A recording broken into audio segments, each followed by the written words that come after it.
All right. Here we go. For remembering. I have a lot of people who want this recording. All right.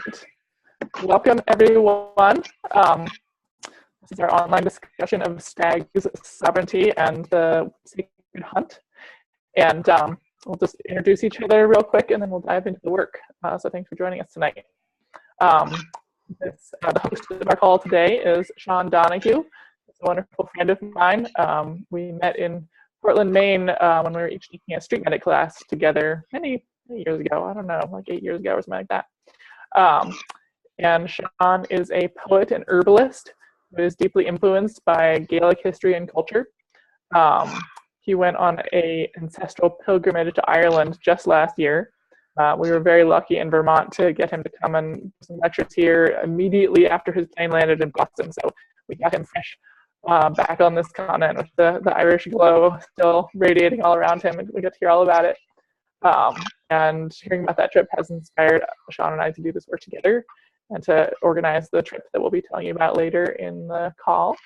And Sean's also an ordained fairy priest in the Blackheart fairy tradition, which is a noble lineage. And Sean's insights into Irish folklore are informed by his long study of magic, feminism, decolonization, and revolution, which I think you'll all get a good taste of on tonight's call. So that's Sean. And I'm really happy to be working with Murphy tonight and on this journey. So Murphy is a wilderness guide, an archer and huntress who teaches wilderness skills and land connection in Vermont. And Murphy also teaches at Vermont Witch Camp and has been a priestess for nearly 2 decades. She's influenced by Starhawk and the reclaiming tradition, sister tradition of fairy. Starhawk comes from fairy way back, and was named a priestess in the gathering tradition and studies anti-racist Norse tradition paganism. And Murphy's interest in exploring the sacred hunt in the Irish landscape was sparked when she spent 6 weeks at Standing Rock last winter, supporting Indigenous Lakota resistance to the Dakota Action Pipeline, and became more curious about the land where her own ancestors were long ago Indigenous. Thanks, Sean. And thanks to all of you for joining this discussion. We've got 19 people on live now, and I'm sure people will continue to trickle in, and along with waiting for the recording. So I'll just let you guys know how this is all going to go down. Sean's going to start by offering us a grounding meditation to get everyone really centered and present. I do recommend that if you have the opportunity to not multitask while you're absorbing this information, I think you'll get more out of it. We can also send recordings if you want to listen to it again. And then Sean will share some lore and insight with us about stags and wild sovereignty. Then I will share my insights about the sacred hunt and why I believe that exploring our own ancestral traditions is an essential part of the decolonization work. Although the big caveat to that is you certainly don't have to have any Irish blood or even any European blood to share in these teachings and to get inspiration and wisdom out of this. And we certainly welcome all people on this call.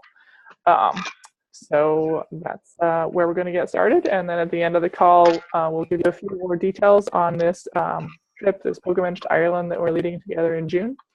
And we'll have some time for questions and answers at the end, hopefully. So if you have any questions, just jot them down, and we'll skip them to the end. All right. So, get yourself comfortable and close your eyes and take a few deep, slow breaths.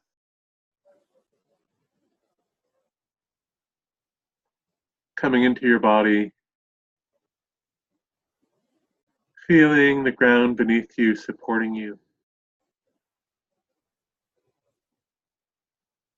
Feeling the earth's gravity holding you. Her gravity is her love.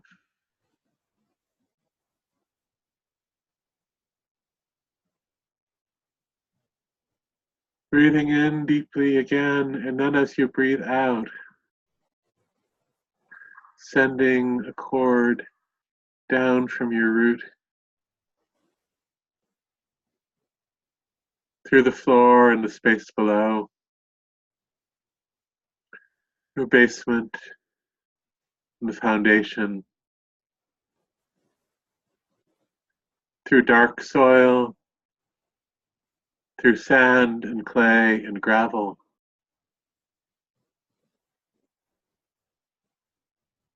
through the waters of the other world well beneath our feet, down through the bedrock and into the ocean of magma, all the way down to the core of the earth, iron at once solid with pressure and molten with heat.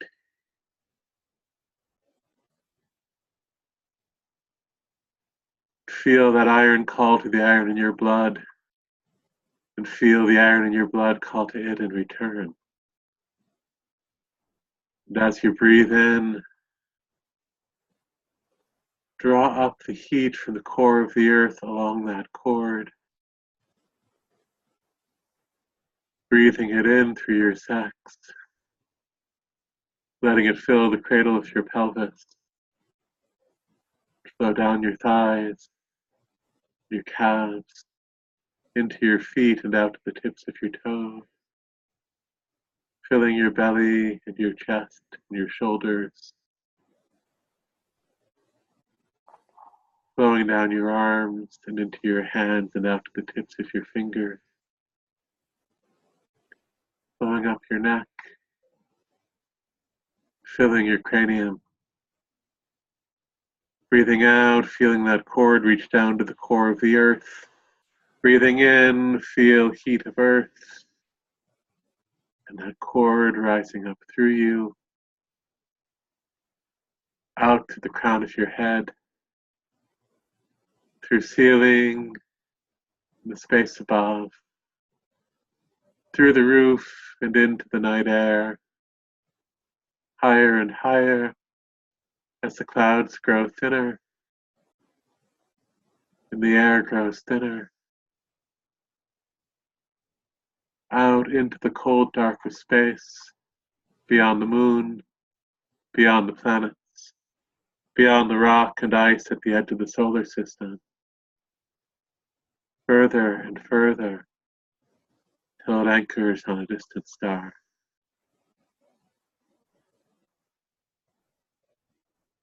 And as you breathe in, draw down the light from that star.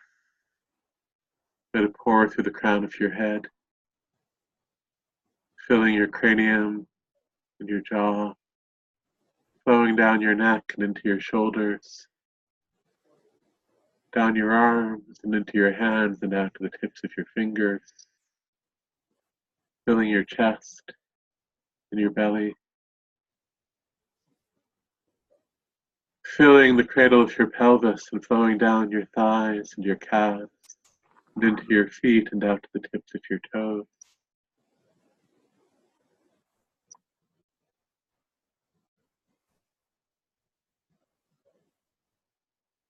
And flowing down that cord to the core of the earth, kissing the core of the earth, which stirs in response, sending fire up to touch the core of the star. And feel them flowing through you, reminding you who you are.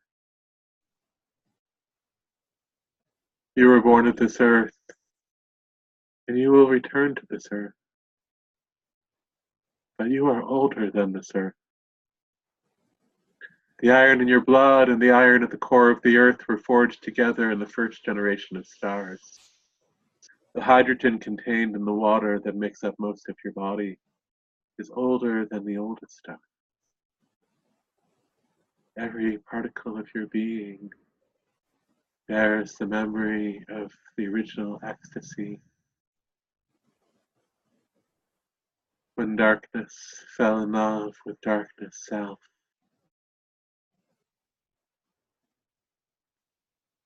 And darkness passion flowed outward, infinitely dividing again and again, for the sake of discovery, matter and energy, rearranging themselves in clouds of dust and gas, in bodies of stars and planets, in a 1,000 life forms, all to become you in this moment, here and now. You hold the memory of that darkness in the space between your heartbeats. You hold the memory of that becoming, of that ecstasy in the beating of your heart, every pulsation. Bring your attention now to the beating of your heart.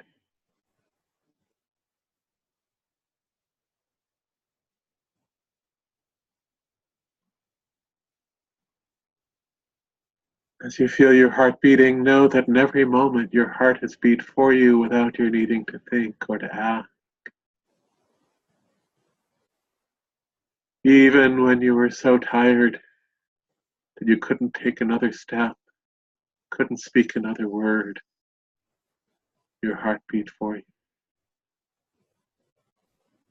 Even when you expanded into bliss so fluid that you almost forgot to breathe because you couldn't remember where you began and ended, your heart beat for you still. In every moment of your life, playing out rhythms of joy and sorrow, love and loss, fear and comfort, sorrow and joy. Thank your heart now. Let gratitude flow up within it like a spring feeding a wild well. Let gratitude fill it to overflowing and flow out with your blood to bless your body.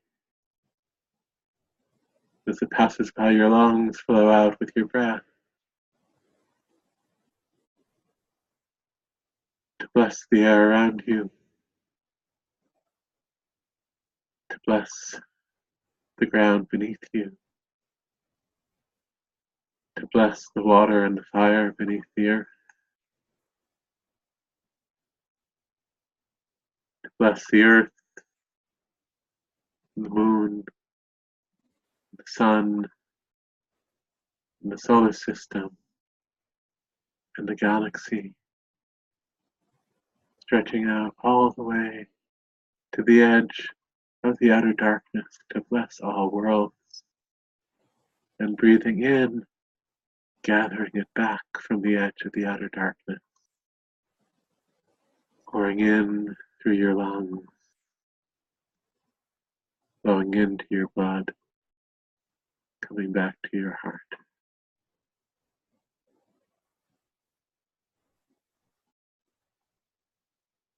With that breath, I play in the words given to me by the wild well at Cran Oak, by Maka. Banrian Dorha, Banrian Gil, Banrian Ban, Banrian Du, Banrian Fiogfar, Banrian Fion, Smishari, Smishadari Fion, Smishadari Fion, Smishadari Fion.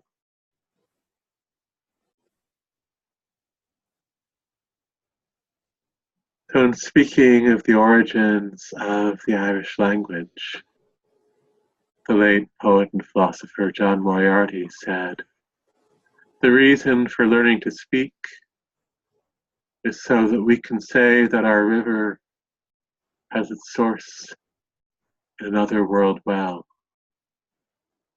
and so that everything we say of the hills and the stars will be a way of saying 9 hazel trees stretch their branches over the well in the other world where our river has its source."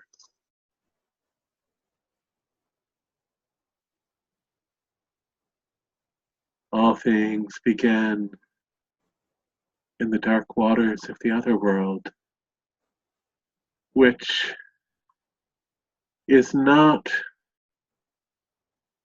another dimension or a place that's imagined within an old Irish context.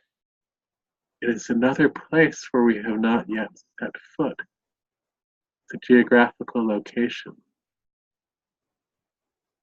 just like Mount Everest or the surface of the moon. I've never set foot there, but I know their reality. So it is of the other world, which feeds this world through the wild springs that rise up and feed the wells. And the wells water the land.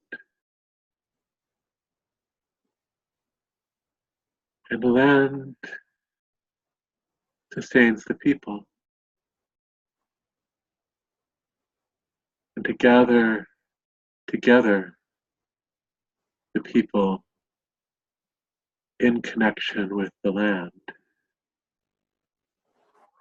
In the old Irish tradition, one of the clan was wedded to the land.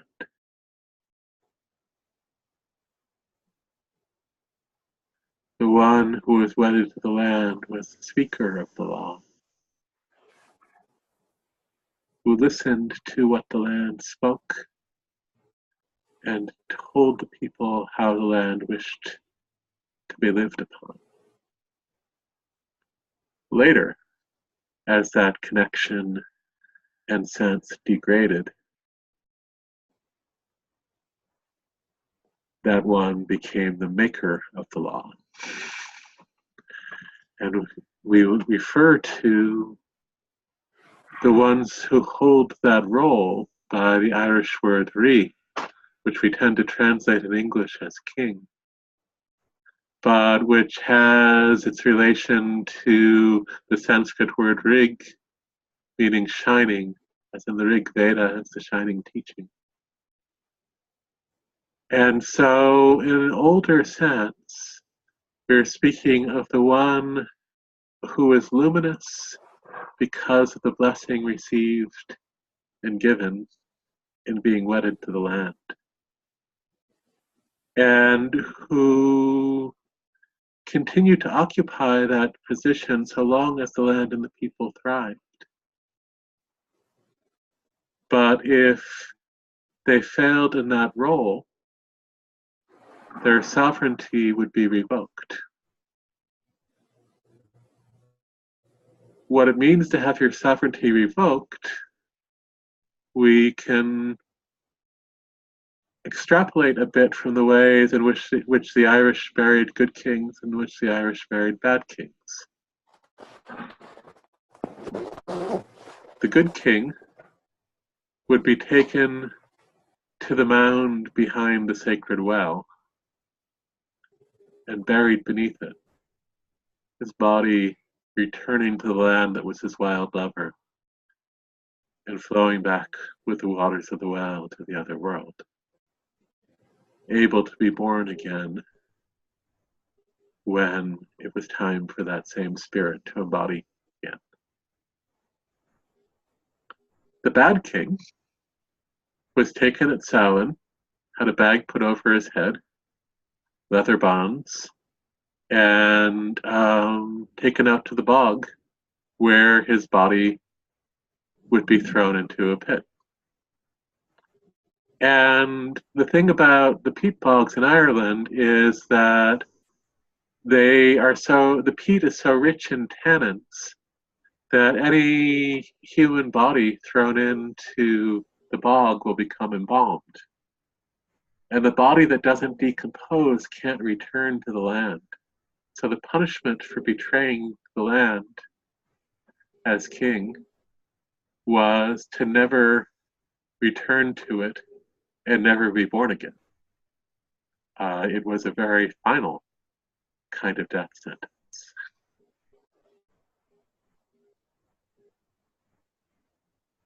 And so this concept of sovereignty is one that I don't think we understand very well in this culture. And we tend to equate sovereignty with autonomy, which in many ways are actually opposites. Autonomy is the view that we are all individuals making individual choices in competition, in cooperation with each other, from each other.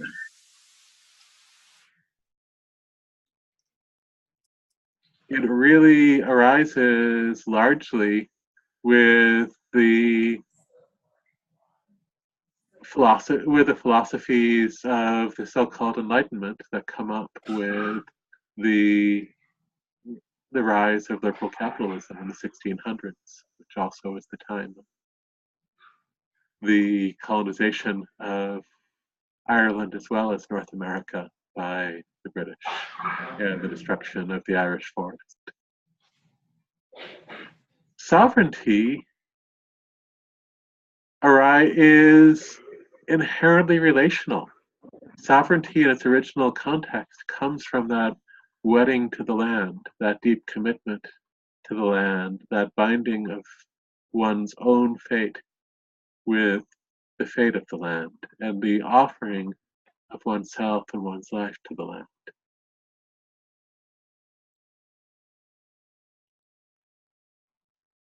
Sovereignty is inherently collective. Sovereignty is given or taken by the land itself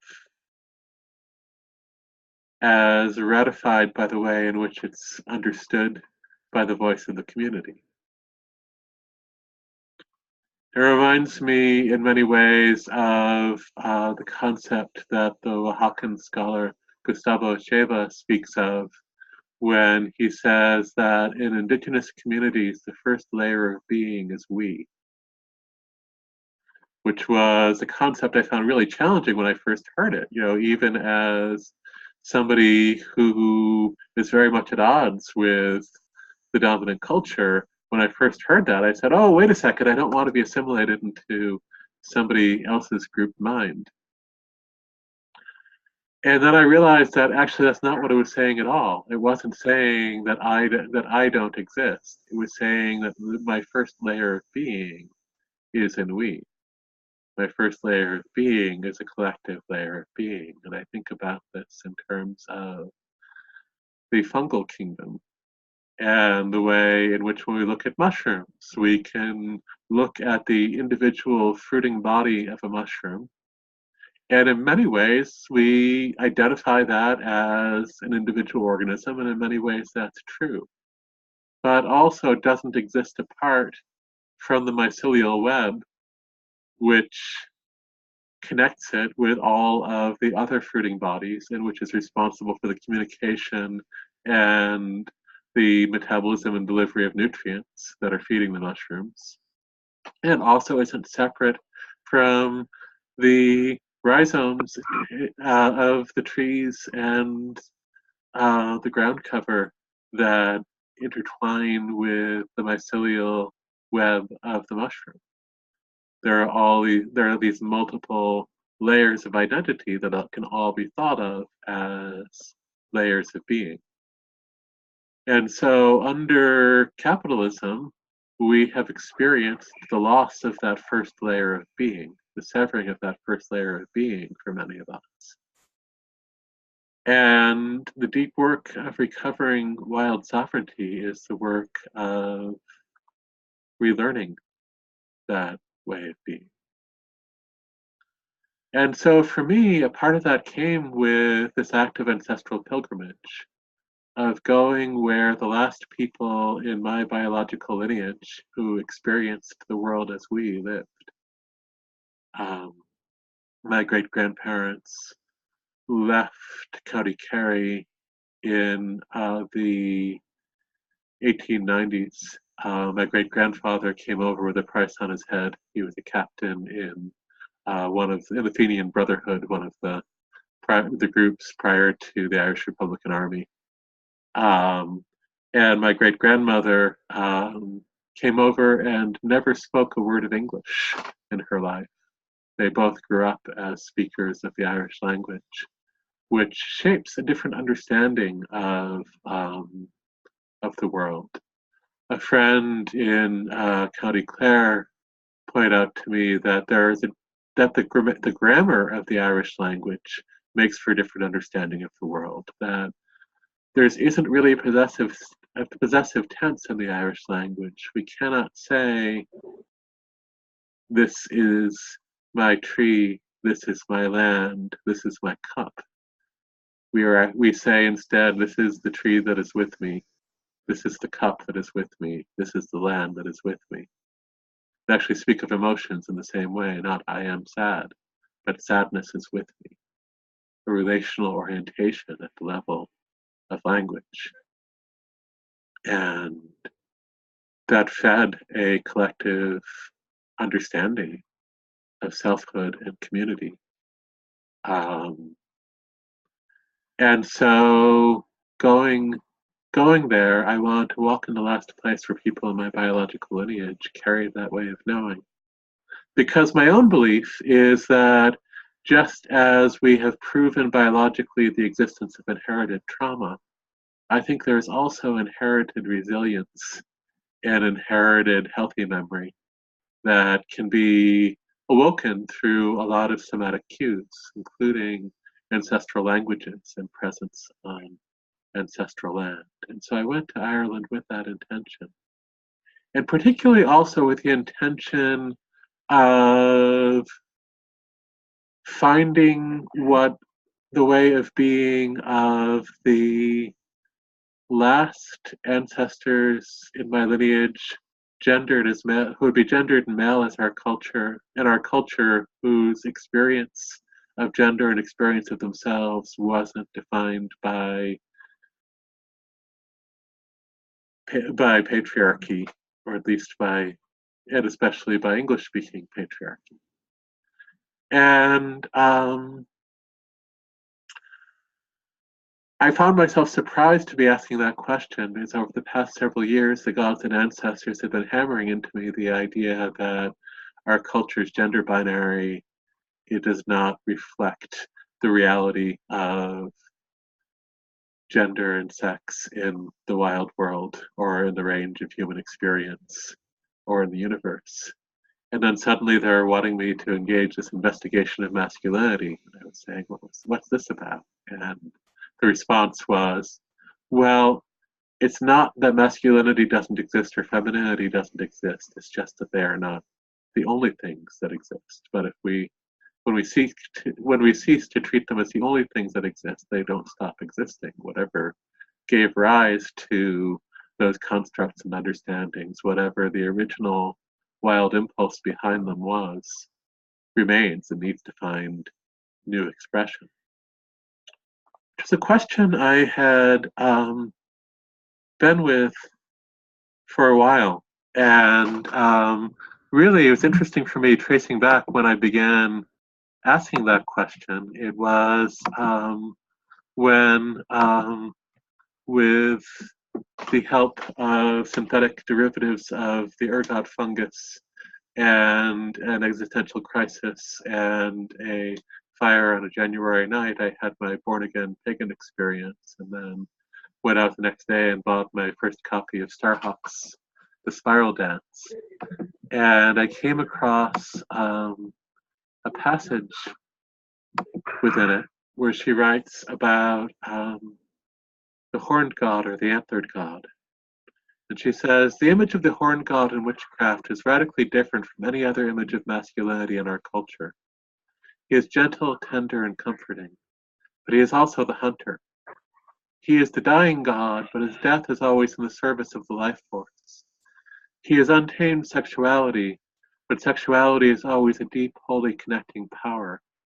He is the power of the feeling and image of what men could be if they were liberated by the constraints of a patriarchal culture.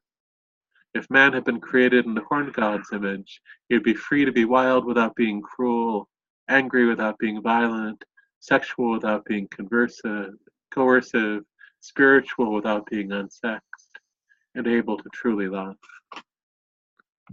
And I remember coming across those words was really the beginning of the end of what had been a lifelong war against those aspects of me that are gendered masculine out of rejection of the violence of the patriarchy. And the image and the idea came around again a couple of years ago around Samhain for me. And I want to say that the concept of a horned god is probably ahistorical. The concept of a single horned god who held a core male polarity is probably ahistorical. But there is a strong and long association in Gaelic culture, in the culture of Ireland and Scotland, between the stag, sovereignty, kingship, and wildness. And this began coming clearer for me about the same time the gods began asking me to begin investigating masculinity again, when I began communicating with the spirit of and talking with people who knew and listening to the music of Gwydion Penderyn, who was an early initiate of the fairy tradition, who died young, car accident, actually swerving to avoid hitting a deer in the road. Because he had been deeply identified with the stag and with the sacred king, going back to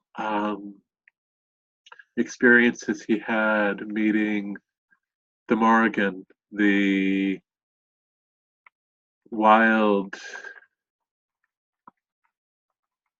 goddesses of sovereignty, threefold, at Tara, the seat of the High Kings in Ireland, where the stone that rises up out of the ground, whose voice is the voice that conveys or evokes sovereignty, stands.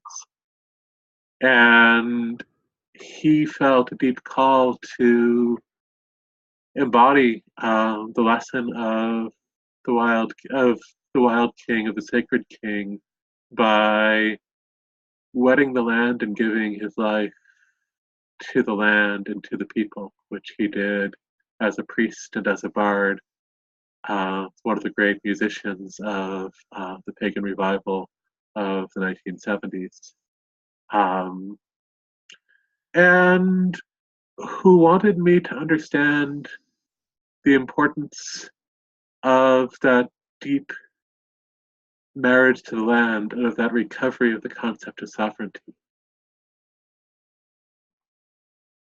And eventually, the work that I did with his material led me to this pilgrimage to Ireland to figure out what it meant to embody sovereignty and embody masculinity in ways that weren't defined by capitalist patriarchy, and to learn that in a really embodied somatic way. And I had two primary teachers in my time there, neither of which were human. The first was the oak, and the second was the stag, who I would call the Taishak, the chieftain of a herd of red deer. And so the oak, to me as that teacher, a little while into my arrival in Ireland, an herbalist in Clare took me to the oldest living oak in Ireland. It's planted sometime in the 10th century, during the time of the reign of the High King Brian Boru, and it's hence called the Brian Boru oak. A remnant of a vast oak forest that covered most of the west of Ireland. Prior to 1600, 80% of Ireland was covered with oak forest and hazel forest.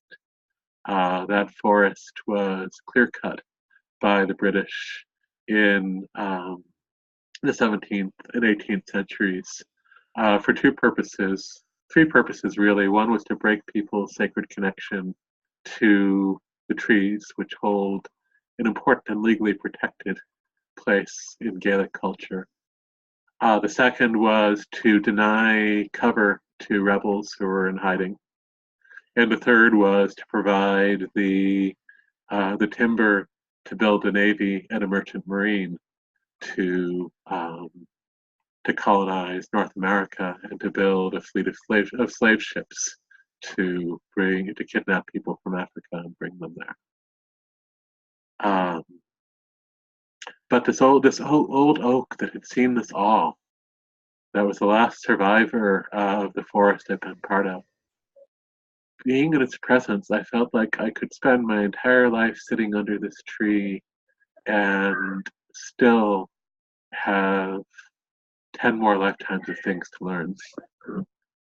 And finally, after taking in much of what the tree was trying to show me and tell me, I leaned back into the tree, and there was this big caved-in part of the trunk that was exactly the right width to hold me with my shoulders pressed close and my head tilted back and my whole spine against the tree.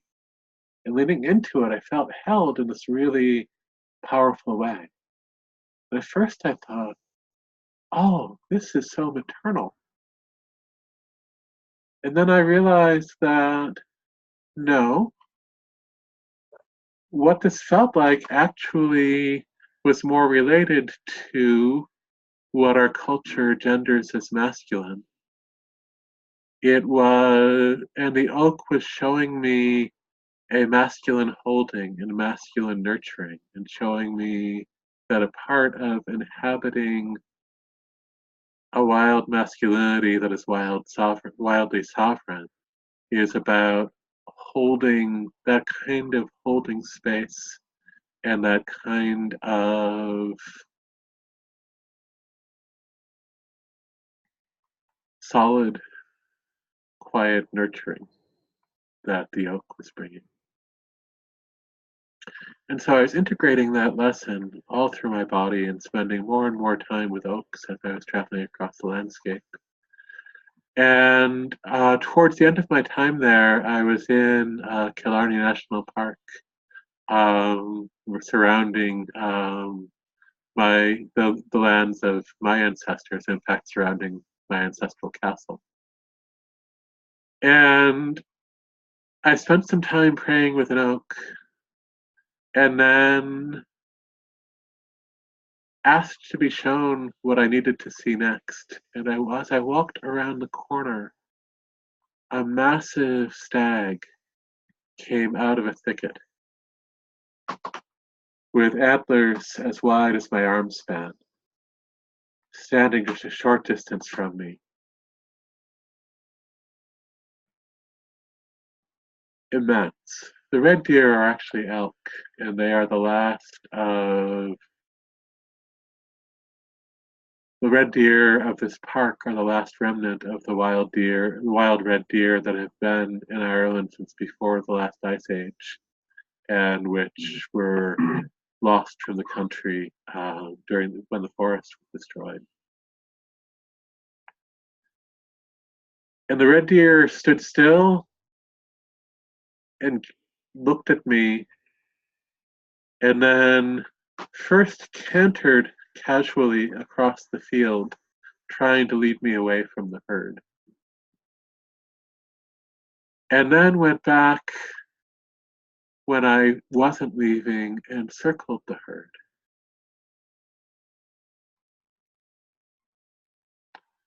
And then at last realized that I wasn't coming as a threat, and went and rested beneath a lone tree in the middle of the field while the rest of the herd grazed around him.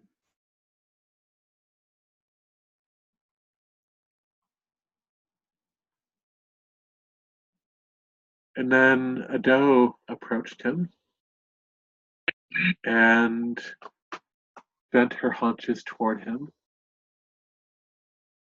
and he stood up and kicked at the ground and threw his head back and bugled in a sound that resonated through my whole body. And they briefly played at chase, but the rutting season was still a few weeks out. And so they went their own way, and he went back to his silent repose at the foot of the tree, watching over the herd. And I realized then that I had thought that in associating the deer with the chieftain and the king, the Irish had looked for the most majestic animal of the forest and then made that the symbol of the good chieftain, the good king. And I realized that, in fact, the opposite was true. The people watched the structure of the red deer herd and emulated that as a part of their social structure, including the fact that sovereignty was tested again and again, just as in autumn, the stags of the red deer herd go out and adorn their antlers with mosses and lichens and leaves and branches, wild green crowns, and then engage in battle,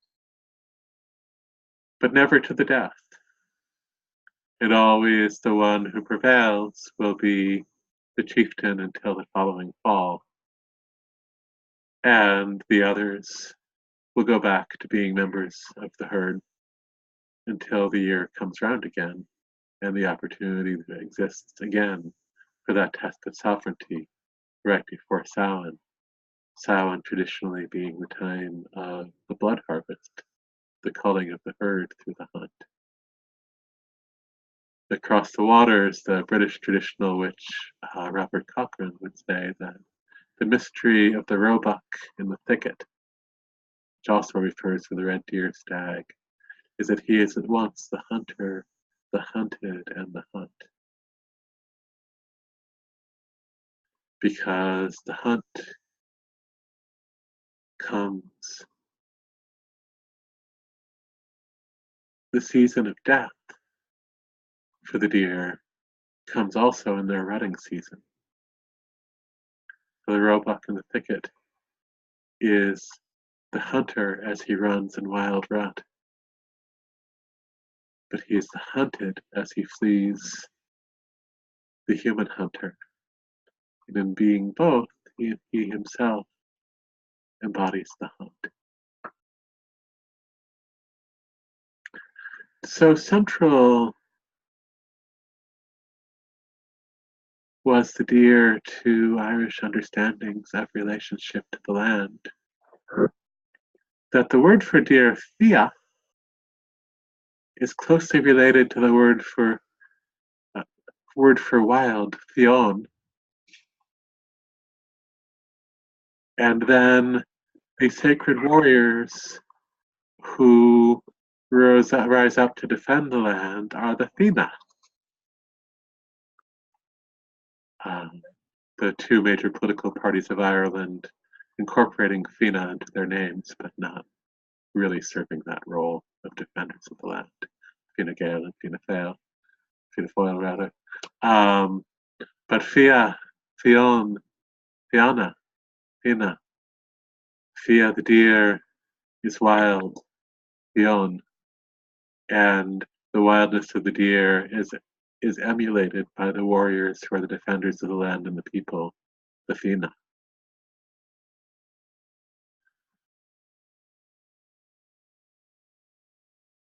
And after spending the afternoon sitting with that stag, I felt like I understood a different way of inhabiting my body and of being in the world.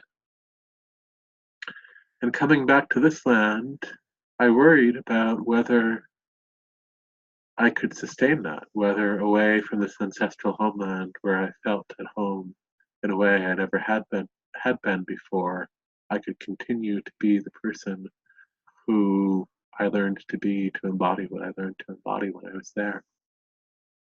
And a short while after returning here, I was out walking in the woods in late September, and I began singing in Irish the marching song of the 1916 uprising, which also happens to be a spell for conjuring the ghost of the pirate queen and her ghostly army to come back, drive out those who would betray the land.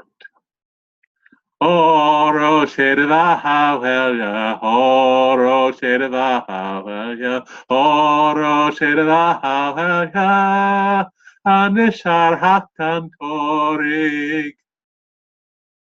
And then as soon as I felt silent, I heard a bugle in response, and it was the elk bugling in the voice that was the perfect echo of the Taishak of the Red Deer. And I realized that what I learned to remember by walking in the land of my ancestors taught me something fundamental about living as a human and wild and divine being in the land where I am. And so I will cease my spiral rambling for now and hand things over to Murphy. Thank you, Sean. Can everyone hear me okay? I was getting some feedback earlier that I was breaking up, so I've switched my audio over to my phone. Can someone write in the chat box whether that's coming through clearly, or maybe Sean can say? Oh, looks like it's okay. All right, great. I'm glad that's working. Let me know if that changes, and I will strategize something else. So I really love what Sean shared about indigenous cultures being a culture of the we and having that collective understanding as like the basis of your existence. And I want to incorporate that a little bit as I talk to you about the sacred hunt. So the sacred hunt is something that I've been practicing and teaching about, well, practicing for a little longer, teaching about for 5 years, and having lots of conversations about with my students and with my peers, and it's something I just love thinking about. I myself was raised in a vegetarian family. I was a vegetarian until age 27 when I became a deer hunter. And some of the first meat I ever ate was a deer that I shot myself. The story of how I became a hunter is one for another day. But as I've pursued hunting as a calling of spiritual initiation, I've had a strong inquiry in my mind of why should this be, why is this able to be part of a sacred journey? You know, having been raised vegetarian, I kind of had this hunter phobia that I even held against myself for a while after I started doing it, feeling very strongly called by several huntress goddesses to take up that practice. And so I struggled a lot with this question of how can something be sacred? How can killing something be sacred? And I've come to understand hunting as something that can really complete our understanding of the circle of life in our culture. You know, we're very estranged from death in our culture. We try to hide it away and not mention it. And, you know, all these people want to create technologies that will allow us to live forever. But I think the meaning of your life is very different if you live forever. I think the finite nature of our lives is what makes them so precious and powerful, and what motivates us to change things in our time for the better. So I think one of the defining principles of the sacred hunt for me is hunting in a way that the deer become a part of the we that we experience as we walk through the world. They become a part of ourselves. Hunting in the sort of overculture of Western American culture is portrayed as a sport of domination. And I don't consider hunting a sport, and I don't consider it a form of domination. At least I try to practice it in a way that does not engage in those principles. So the three primary sort of principles for me of what makes it a sacred hunt that have emerged as I've had many, many conversations with people about this practice are consent, reciprocity, and initiation. So I'm going to talk a little bit about how each of those three things relates to the hunt. So many people are very surprised to hear me talk about consent in hunting, because sneaking around in the forest with a gun and shooting things does not seem like a very consent-oriented activity. But I think this consent in hunting is on a spiritual level. And I think that it's very important to sort of honor the soul agreements that animals have. I think that there's a level in which our spirits can lead us into the situations we're supposed to be in and keep us out of the ones we're not supposed to be in. So whenever I go into the woods to hunt, I'm up here in Vermont where you can only shoot bucks, I say a prayer. It's a little different words every time, but something to the effect of, may the buck who is ready to die for his people come to me today. May the buck who is ready to be honored with songs and prayers and have story told every time his meat is served at my table come to me today. May the buck who is ready to leave more food for the rest of the herd this winter come to me today. And if that buck is not in the forest, may no buck come to me today. Because I would much rather have a peaceful, uneventful hunt than shoot something from a sense of forcing the hunt, of tricking the animal. I think it's a delicate balance, because it's important to hunt hard, to hunt to the best of your ability, because that's how you honor your prey.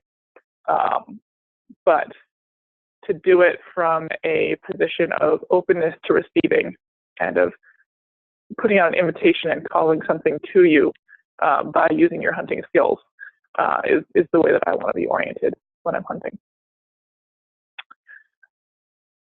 I will also talk about reciprocity with hunting. This one's a little easier for people to wrap their minds around sometimes. There's a wonderful article by Gary Snyder called Writers in the War Against Nature, where he talks about what is the exchange between animals and humans. You know, humans get all these benefits from animals. They eat them, they make songs about them, they make art about them, they ride them, they dream about them, they're so inspired by animals. But what do the animals get out of that? So Gary Snyder likes to say that performance is the currency of the deep world gift economy, meaning that the deer are attracted, and the other animals are attracted to our songs, to our dignity as solemn ritualists and ceremonialists, to our art forms, our dances, to the stories we tell around the campfire. And that this is how humans have evolved to give back in the sacred hunt. And the Ainu culture of Japan, Gary Snyder described, whenever they ate venison, they would sing these deer songs, because they understood that the spirits of the deer were hanging around the table, waiting for those songs, you know, a song for your supper. And they were waiting to receive the reciprocal gift of that culture to the deer that they were eating. And so we can offer songs and performance, and I'm also a big fan of asking the deer if there's any service that I can do for them. So after I shoot a deer, or sometimes even if I just process a roadkill deer or something like that, and eat that meat, I will do a spirit journey to visit the soul of that animal on the other side. And I will meet that animal, and in my experience, the animals are very liberated in that state. They experience a great deal of freedom outside their physical body. And I will introduce myself and tell them that I'm the one that harvested them, and I will ask them for, you know, any requests that they have. Is there anything they wish me to do in this world where I am with a physical body now nourished by their own flesh? You know, what can I do to give back for their sacrifice? And I've gotten some very interesting answers over the years. But that's a very important practice for me, of reciprocity with the deer. And some people who maybe don't do the spirit journey work or something like that will give back in sort of more just concrete, sensible ways of advocating for habitat. You know, clearing some trails so the deer can get through the forest when the snow is deep and the coyotes are likely to track them down. Just giving back, nurturing the habitat, planting some apple trees, giving back in those really concrete ways. But in indigenous cultures, there's always this idea of exchange, and of exchanging a song or a gift, or, you know, some sacred plants, some herbs and tobacco for what you've taken. So I think in order for a hunt to be a sacred hunt, it's really important to engage in reciprocity. And then the last principle is initiation. I believe that we can hunt in a way that changes who we are, and that changes who we are for the better. So like I said, I pretty much hadn't eaten meat, certainly not red meat, until I hunted the deer.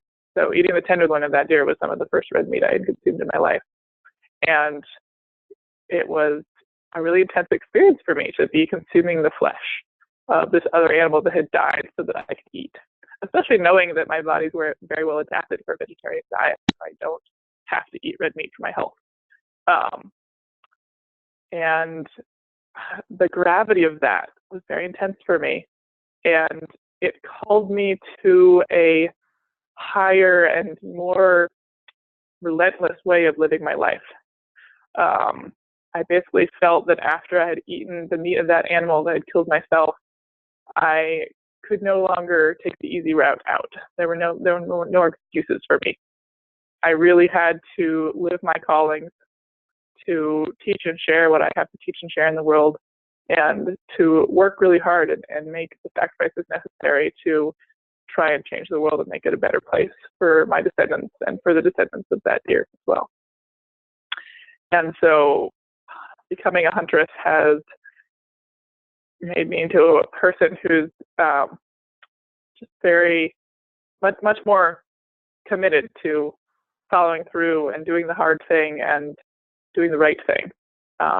So in that way, it has been an initiation into like another level of adulthood for me, which are principles that remind me a great deal of what Sean shared about the sacred kingship and kingship being sovereignty, being a part of relational community and service to that community. I think that's the feeling I get when I eat the meat of the deer that I've killed. I just believe it makes us honor bound to live our purpose and to work for change out of the respect for the deer sacrifice. So those are the ways that I frame the sacred hunt. And actual hunting is a very small part of my year. The season here in Vermont is only 60 days long. But preparing for the hunt is a year-round practice. I hunt with both a gun and with a bow. And the archery practice is one we're actually going to bring with us on the trip to Ireland and do some shooting on that landscape with the traditional bow and arrow, which I'm very excited about. I've taken the archery to a trip to Sweden before, and it feels like an offering to the land to bring that practice to the land there. The other thing I'd like to talk about as relates to this whole journey that we're planning and these concepts we're exploring tonight are some of the insights that I gleaned while I was at Standing Rock last year. I was at the Standing Rock briefly in October, and it felt very called to return and be of service in the deep winter. So I arrived at Standing Rock the day after the solstice last year, December 22nd, and I spent 5 or 6 weeks during the coldest time in December and January with Two-Spirit Camp out at Standing Rock. And I ended up getting very involved in teaching the orientation that they had prepared. They had a lot of white people flooding in and not really knowing how to handle themselves in the Lakota culture. So they prepared this very careful, very well thought out orientation. And I became one of the trainers for the orientation in the deep winter, which was when a lot of people were not arriving at that time of year. But the orientation materials were all created with the input of and approved by the elders of that movement. And one of the things that they addressed was cultural appropriation, because of course there were a lot of people that were coming out to Standing Rock feeling really inspired by the indigenous ceremonies they were invited to participate in there, because all of Standing Rock was based on ceremony and prayer. It was a prayer camp. And people who were demonstrating a strong tendency to appropriate those traditions, who were not of the Lakota lineage and did not have the training to engage in that work in a responsible way. And so there was discussion of cultural appropriation and how not to be a cultural appropriator at Standing Rock or when you leave Standing Rock. And the way that it was put in there, the advice that they gave, it was positive, active advice, what you could do instead, which I really appreciated. And the elders directed folks that if they felt inspired by, fed by, nurtured by the earth-based practices that they observed at Standing Rock, that they should go home and they should research their own lineage, and they should figure out which of their ancestors had engaged in this direct relationship of prayer with the earth, how far back they would have to go for that. And then they should use that culture to inspire their own earth-based practice rather than appropriating native spirituality. And I felt very grateful when I read that I had already been doing that for over a decade, and very strongly connected to especially the Norse or northern lineage of my European ancestors. And so when I was at Standing Rock, people in my camp would get up and greet the sun with these like Sung Lakota prayers, and I would get up and I would greet the sun with my prayers in the Norse tradition and have those side by side. And it felt really nourishing to each of us to be standing in our own lineage and to be standing side by side, but not to be stealing things from each other in that way. And to be sharing them and to be inspiring each other, but to be very responsible and clean in the lineages that we were practicing in that space. So part of my interest in going to Ireland stemmed from that time and thinking like, oh wow, I know so much about my Norse ancestors, but I hadn't delved very deeply into the Irish branch of my ancestry, the Gaelic branch. I know some of the basic Celtic mythology and things like that, but it's not something that I've delved into deeply in my priestess work. And so I feel ready to like embrace that side more. And Sean has been an inspiring teacher and model for that ancestral work for me. I also have been inspired lately by an Indigenous activist writing. Her name is Lila June. Some of you may have encountered her offerings on the internet. And she is a mixed person. She is mostly Dene or Navajo, but she also has some European ancestry as well. And she had the experience in the native ceremony of having her European ancestors come to her in that ceremony and to bring a great deal of loving energy and to really call her to connect with them, which was very confusing for her because in the Dene community that she lived in, anything European was really looked down upon. It was really rejected based on the trauma that culture has experienced at the hands of European people. And so she really opened up to this, and she researched her European history as well, and really embraced this concept of European indigeneity, and that cultures in Europe are indigenous cultures as well. And sometimes you have to follow them pretty far back to get to the more earth-based part of that, but it's very strong. And so I want to read you something, a quote from Lila June. This I copied down from a podcast interview she did with a podcast called A Worldview Apart, episode 53. The link is on our webpage for this trip. If you want to listen to the whole show yourself, it's really good. But this is what she says. When you uproot yourself from your homeland, or you are forced to uproot yourself, there's a huge loss of original self, original story. And then you have what we're seeing today, which is people trying to fill that void with a new culture of consumerism. And we also see many European Americans rejecting that and wondering where to go. So they study Hinduism, they study shamanism, they study these things, never fully realizing that they have their own indigenous culture right inside of them. Even if it's buried under millennia of torture, it is still there, it is still powerful, it is still sacred, it is still connected to homeland. We have been honoring the earth and honoring women for tens of thousands of years, and there's a time not too far in the past where we had a lot of medicine and we knew what we were doing. She uses the we because embracing her own European heritage. So her framing of that has been really, really helpful for me, and just wanted to share that for people on this call who may have that lineage or who may just want a new way of thinking about European ancestry. I could say two things about that quickly.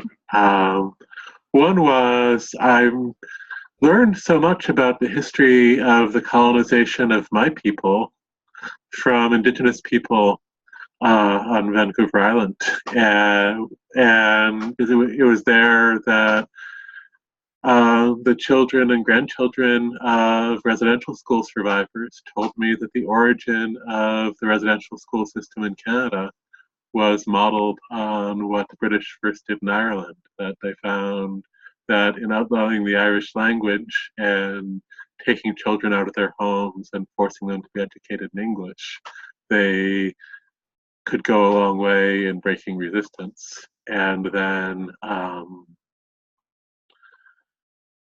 exported that model in a more brutal form to Canada. And understanding that brought me to a different place of relationship with the people I was sitting with, because instead of being in this position of guilt, which is I think a position that a lot of those of us who believe that we are white, as James Baldwin would say, experience when we're dealing with white supremacist culture, I was able to recognize, yes, I'm in this position of power and privilege made possible by this violence.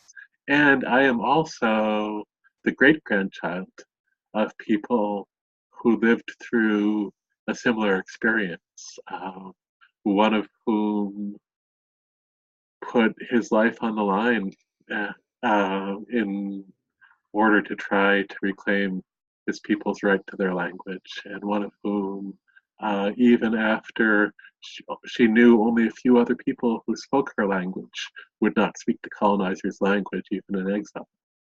And so that was an important piece for me.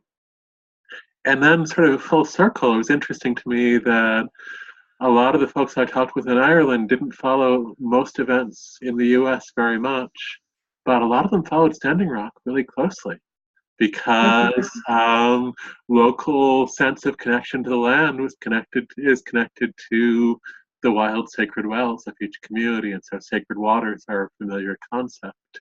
And there's a very recent civil uprising against water privatization in Ireland.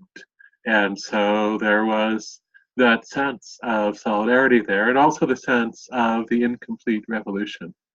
In 1916, a group of Marxists and occultists took over a post office on a holiday in Dublin, and to try to reclaim the right of Irish people to Irish culture on Irish land and Irish ownership of Irish resources. And most of the more radical leadership were executed, and most of the rest died in the civil war that followed the partial liberation of the country, in addition to the 6 counties of the north continuing to be under British occupation. A lot of Irish folks, in a way that actually reminds me of what I hear people talk about around post-apartheid South Africa, talk about how, okay, we kicked out the military and governmental enforcement of our system of oppression, and we kicked out a foreign government and a foreign military only to have corporations and banks from other places control the land and control the water. And so there's a sense among some of the incomplete nature of 1960, the incomplete vision of 1916 that made Standing Rock really resonant. That makes a lot of sense. And when I was out at Standing Rock, I read Roxanne Dunbar Ortiz's book, The Indigenous Peoples' History of the United States, which really reframed for me the way that this country was founded and the amount and ferocity of bloodshed that had to happen to make that possible. And she is very specific about the Scots-Irish being like the main sort of wave of Indian killers that cleared a lot of the land, as I call them. And I really appreciate that in that book, she doesn't just say, oh, the Scots-Irish came and killed us all. She first describes how the Scots-Irish had been oppressed and how, through waves of the colonization of Ireland by the British and through the capitalism and patriarchy that was operating in that culture, and the gap between the wealthy and the poor in that area of the world that these people are kind of forced across, and then they're reproducing that trauma onto other people. And in the indigenous and folks of color communities that I sometimes work in, there's a really strong understanding of ancestral trauma and how that shows up in our lives and how that can be a barrier to our growth until we work through it. And I think it's really important for white folks to recognize their ancestral trauma. And, you know, one of the ways that we can really look at our trauma is to go back to the source of it. So for me, going back to that land and receiving the messages from that land about what that meant and what was experienced there, and really being able to listen to that when I'm in a position where my life is quite safe most of the time. And I have the ability to hold that and provide some healing energy to my ancestral lineage because of the safety that I have in my life. So I'm really excited to do some of that work around understanding my ancestry and understanding what was the trauma that inspired my ancestors to commit some of these acts on the continent when they came over here. And yet another layer in that is who the Scots-Irish were in an Irish context. Is originally there were the Gaelic-speaking people of Ireland and Scotland who up through the 1600s were united in opposition to attempts at colonization. But the Gaelic-speaking peoples of the Scottish Highlands were mostly either killed or exiled during that period. And the English-speaking people of the lowlands who had become more assimilated in Scotland were granted increased privilege by being made overseers on the plantation system in Ireland. And because they fit so well in that overseer role there, they were then brought both as the force of colonial expansion in North America, but also as the slave overseers in the American plantations. And the legal construction of whiteness originally existed to differentiate the English-speaking lowland Scots indentured servants from the African slaves they were overseeing to create that difference. And Gaelic-speaking Scots weren't so much mostly ended up in Nova Scotia. Gaelic-speaking Irish people were not considered white in North America until the mid-20th century. My great-grandparents were harassed by the Ku Klux Klan because they were trying to drive all the people who weren't white out of Massachusetts. But, and then a generation later, there are a whole lot of really racist people in that part of the family lineage because, as Baldwin points out, the price, whiteness is something we buy at the price of by paying the price of assimilation. And then in that assimilation, we buy into that new identity.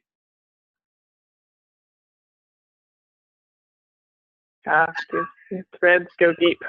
There's so much to explore. Yeah. I think now might be a good time to transition to talking a little bit about this trip that we're going to be creating together in June. Absolutely. We want to tell you a little bit about how that's going to work and how you can join us if you'd like to. And I'm going to start out by asking Sean to tell us about Crannog, which is the place that we're going, the location and the region, because he's been there before and he can do justice to describing the character of that landscape and the energy that it carries. So Cran is the Irish word for tree, and Og is the Irish word for young. And so Crannog literally means young tree. But then it's also a name that was used for the wooden huts that late Neolithic Irish people lived in. And Crannog is a sanctuary, really, created by people deeply in love with the land which is an off-grid facility with extensive gardens that are part of the food that gets prepared for us, and which borders on an oak and hazel forest that is one of the last remnants of that stretch of forest in southern Galway, right along the border of County Clare.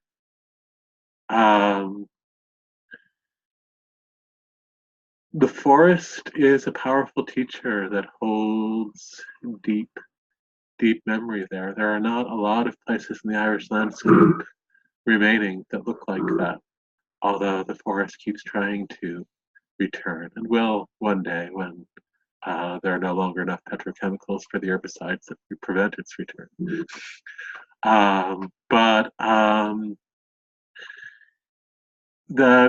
The forest that will surround us there is a place that holds a memory of another way of being, where there is a well fed by a deep wild spring, where there are thick oaks, where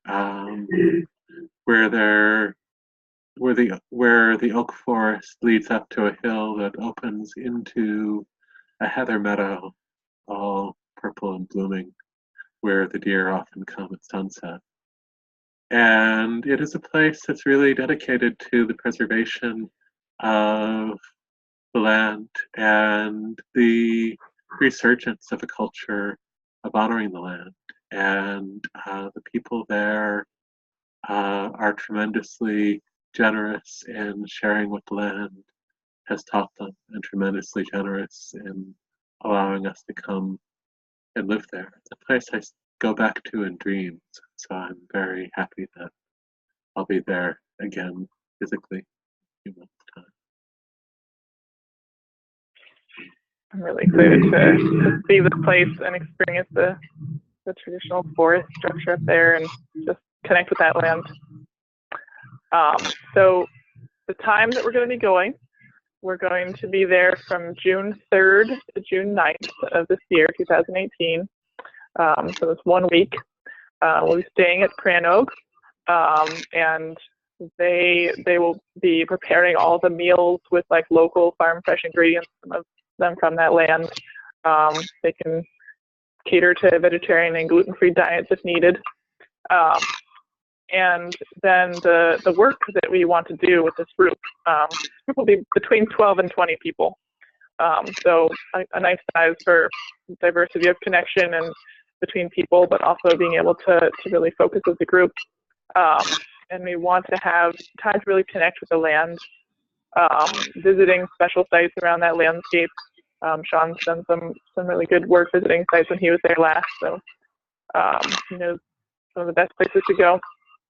And exploring the wisdom of the deer. Like Sean said, we may be able to see the deer on that landscape, really, really communing with what they have to teach.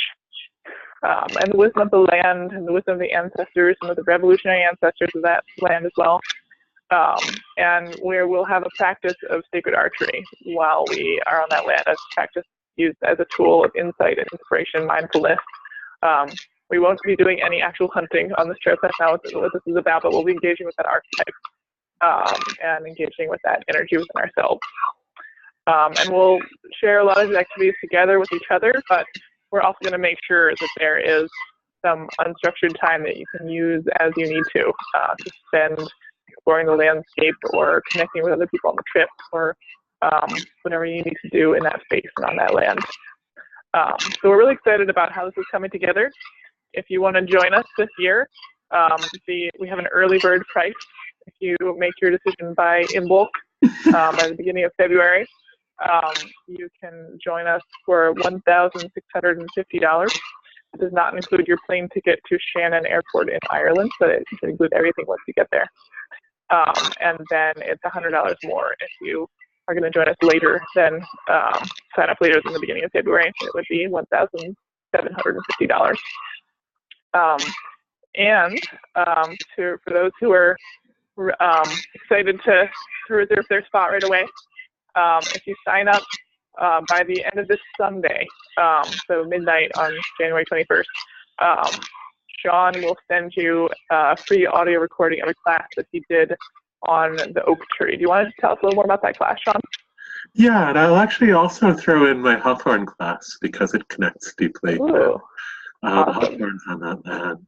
And so, yeah, the class around oak was really about sharing the role of oak as teacher and guardian in Irish tradition, and especially deeply rooted in my direct experience of that 1100-year-old oak that I spent time with in Clare. Awesome. So we hope you can let us know soon if you're interested. We want to be sure you get a spot.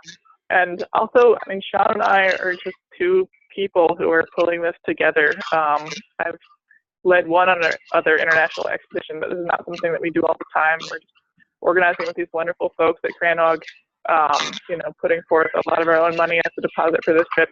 And we do need to get some folks signed up right away so we can move forward with it. So we invite you to support that process. So if you want to register for the trip, we have a web page set up. You can go to the web page for my business, which is www.mountainsongexpeditions.com. And there's a tab right there on the homepage, Wild Sovereignty, which is the name of the trip. And you can click on there, you know, review the details of the trip and everything, and sign up. So, is there anything else we should share about the trip, Sean, before we move to questions and answers? I think that covers it. And so if you have a question, just type, well, actually, maybe we could do the hand. Murphy, could you press your hand raising button and I'll see if something shows up for me? Sure. Oh, I raised it and I lowered it. Okay, I'm not getting any hand raising signals. So if you have a question, type "I have a question" or something like that in the group chat, and I will unmute you to ask it. And I see someone raising her hand physically, Sky. Oops. Hi guys. Hi. Nice to hear your voices. I had a question just going back to the stag pit in I know about its significance in the Irish culture and the Scottish culture in that area there. But do you have any insight to offer about maybe like the North American stags? Because we keep getting some beautiful deer coming onto our property lately, and it's been really great to connect with them while we've been here. And I'm just wondering if there was similar feelings about them in some of the North American cultures, the First Nations cultures that you might know, or if it's really different.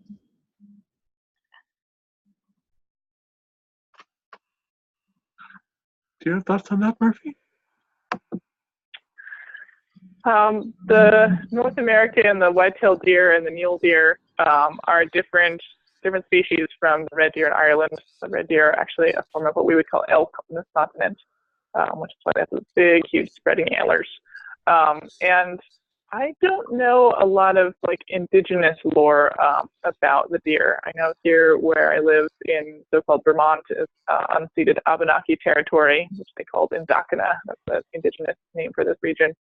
And it was settled so early that a lot of stories have not come down to us. A lot have been lost. And I'm not sure if the more Western tribes that have more documented history have any specific lore around the deer. They were certainly hunted, but I don't know specific traditions or symbolism that I trust. I've heard some sort of white people reconstructing pan-Indian traditions that I've read here and there, but I don't know anything that I would put stock in about the North American deer in particular.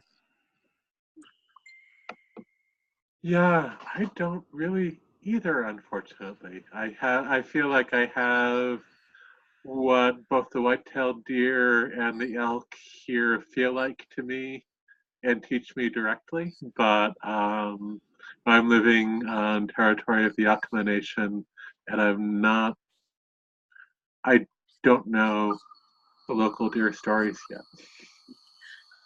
Was there much difference or discrepancy between the Irish and the Scottish view? Because I have Irish, Scottish, and Welsh in me, and I'm just, they seem to be, like anytime I read anything about them, they both get really entangled. Yeah. Is there any disentangling? So I feel like the Irish and Scottish views are very similar because they're the same language, and also the people who brought that language to those places, although there were earlier peoples there who brought slightly different flavors because there were the Picts in Scotland, and the people who the Irish tradition calls the Tuatha De Danann and the Fomorians in Ireland before Gaelic-speaking people sailed up from Spain. The Irish and the Scottish language and culture tend to be very similar around them, although in Scotland you do get some more Norse influence coming in. And common to Scotland and Wales, but as far as I know, only in Scottish-influenced parts of Irish culture is the relationship with the wild hunt, which overlaps with a lot of other northern traditions. And in and then Welsh culture has more overlap with Cornish culture and the culture of Brittany, where there's a common language grouping. But I do find there is some overlap. Definitely throughout Ireland, Scotland, and Wales, there are references to the white deer who are always otherworld deer. And in particular, in the Welsh tradition, we have the story of Aran and Poole, whose names I'm probably horribly mispronouncing, hunting the same deer, the same white stag. And Poole takes a shot at the stag that was offering itself to Aran, and then offers apologies and recompense, and they agree to switch bodies for a year. Aran is the lord of Anun, the underworld, and is often depicted as antlered. And he and Poole switched bodies for a year and fought each other's battles and ruled each other's kingdoms. And when they came back to their bodies, Poole was impressed that the people were speaking about how wonderfully generous he had been in the past year, and never had they felt so well cared for. And Aran was impressed when his wife, who didn't know about the body swap, was wondering why he hadn't touched her in a year, and then was touching her again. I think that's one of the stories in the Mabinogion, isn't it? Yeah, absolutely. It was one of my favorite ones, actually. Yeah. It was such a sweet brotherhood and reciprocity story. Yeah. Yeah. And then Aran is the father of Gwyn ap Nudd, who leads the wild hunt across the Milky Way in the time between Samhain and Imbolc. And the wild hunt basically gathers the dead who haven't found their way to the other world and helps to bring them through. The other interesting thing there with Gwyn ap Nudd is that his name is probably related to the name of the Welsh fairy king Llwyd, which in English gets spelled L-L-U-D, and then got spelled L-U-D-D, Lud. And when the remaining Brythonic peoples of England rose up against the attempt to drive them off their land during the enclosures in the 1600s, they marched under a banner that said "No general but General Ludd." And so there was that sense of the appeal to the other world for justice that all relates back to this antlered king. Thank you. There's another thread you might follow up, Guy, with your Welsh background. There's a very obscure goddess that we don't know a lot about. It's called Elen, E-L-E-N, and she is a goddess that has the antlers of the reindeer. So she's one of the, perhaps the only antlered European goddess that I know of. You know, like Cernunnos has the antlers, but then and perhaps Iran has the antlers, but Elen also bears the antlers. And in the reindeer or caribou species, the females have antlers as well as the males. And some people think that she harkens back to like the last ice age when the reindeer would have been further south and been in Wales, perhaps. But if you're interested in the deer family gods, you might look her up. Yeah, I'd really like to look it up. I was thinking about all of the cultures of the circumpolar world connecting with the reindeer, and it was really, it was like, it felt like it was ringing something in me, like, wow, I feel like there's something there. It feels familiar. Mm-hmm.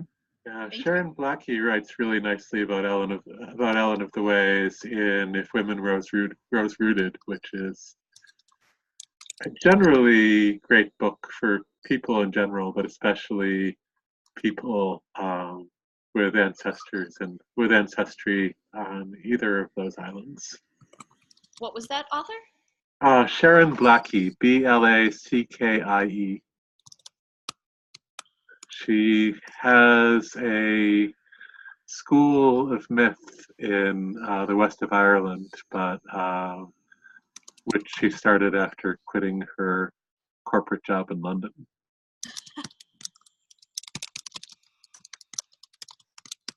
Okay, that's all my questions for now. You can mute me again.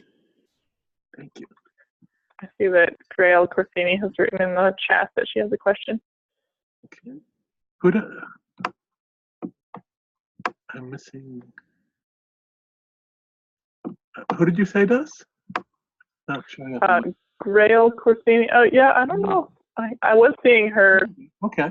Her icon. I don't know if she's still on. There we go. I'm here.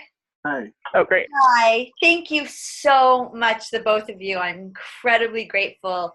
I kind of, I randomly found out about this, and it's just perfect as always. My bloodline is mostly Italian and Greek with a teeny bit of French Breton. And when I am in the presence of the oak and the deer, my heart races. Like my memory, like every part of me goes into full body orgasm when I am in the presence of the oak and the presence of the deer. And I've done this whole thing about like, well, you know, like I was raised like Catholic Italian. My whole, I've been to France many times. I've been to Greece. I've been to Italy, you know, but nothing touches me like when I'm like barefoot in Ireland or in England, Wales. You know, I just like, but just me speaking about it, my heart, I have these like huge heart blast gasms that happen. I have tattoos of oak leaves all over me. I sleep with antlers over my bed. I even sleep with antlers in my bed. You know, like there's just something that is so alive in me about it. And my relationship with Gwyneth Nuth, you know, I'm so grateful that you intuitively began to speak about Gwyn, because that was another thing that happened to me years ago when I didn't read about any of this. I didn't know about any of it, you know, but it was just coming in the dream time where Gwyn came to me in the dream time. And then later when I met him again, I knew that that was from that dream. And I want to know if you can please clarify about the wild hunt being also at Beltane. Does, like, my understanding is that the wild hunt also happens at Beltane. Is that correct or incorrect, or what happens? Like, where does that come from? My memory of that. So that's interesting because, on the one hand, I'm only aware of stories and practices around the wild hunt in the dark of the year. On the other hand, um, so my magical lineage comes down from Victor and Cora Anderson. Cora was the granddaughter of an Irish herbalist, druid, fairy doctor who came to Alabama. And Cora always said, never doubt that Beltane and Samhain are one gate. That's what I know. That's, yes, like, that's what's in my heart.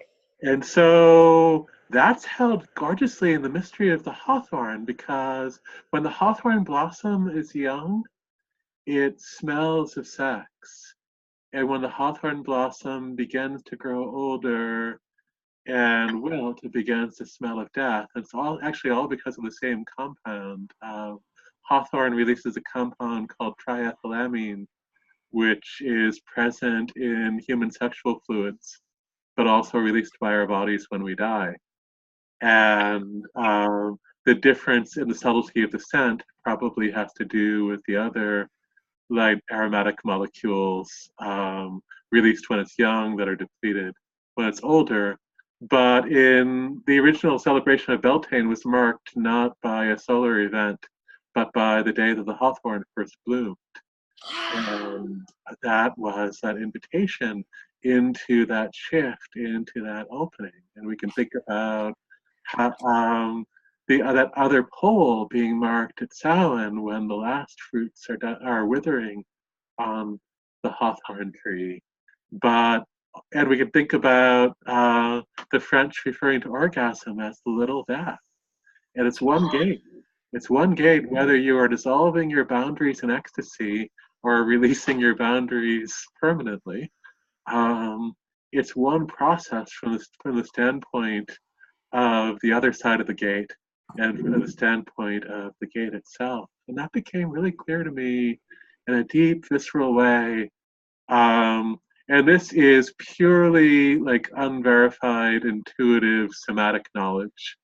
Yeah. But when I was standing at Paul Nabron, which is a portal tomb in County Clare on the Burren, and I saw the way in which the portal tomb is in fact a gate, and that it was the same gate that I learned to open to allow the ancestors through at Samhain.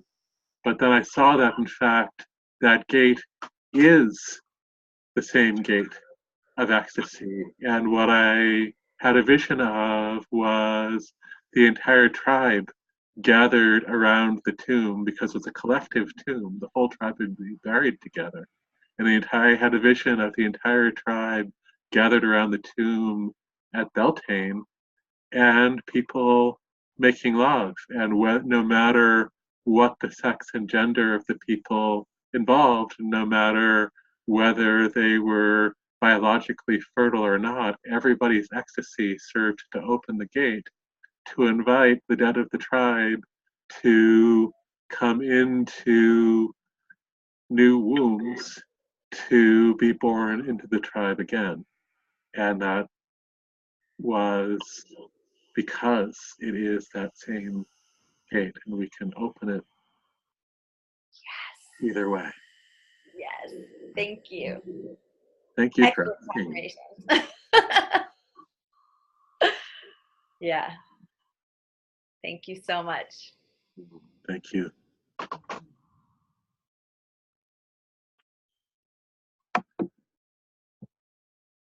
Other questions or reflections?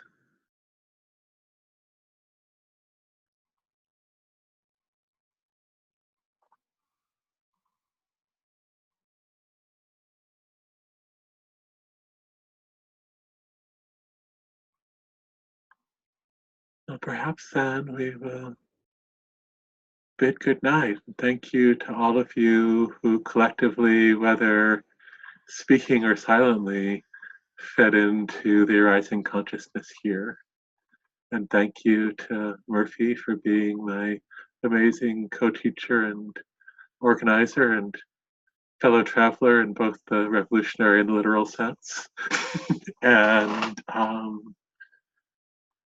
also want to thank my ancestors, both my magical lineage, who I always feed on Friday nights, and the and my biological ancestors. Yeah, it looks like Sky had something to say. Oh, no, sorry. Oh, you were just saying goodbye, huh? No, I was saying goodbye, but I was also waving to a bunch of my classmates that I just saw. Oh, yay. So that is what I will say for tonight. May you all have a beautiful night. Salam.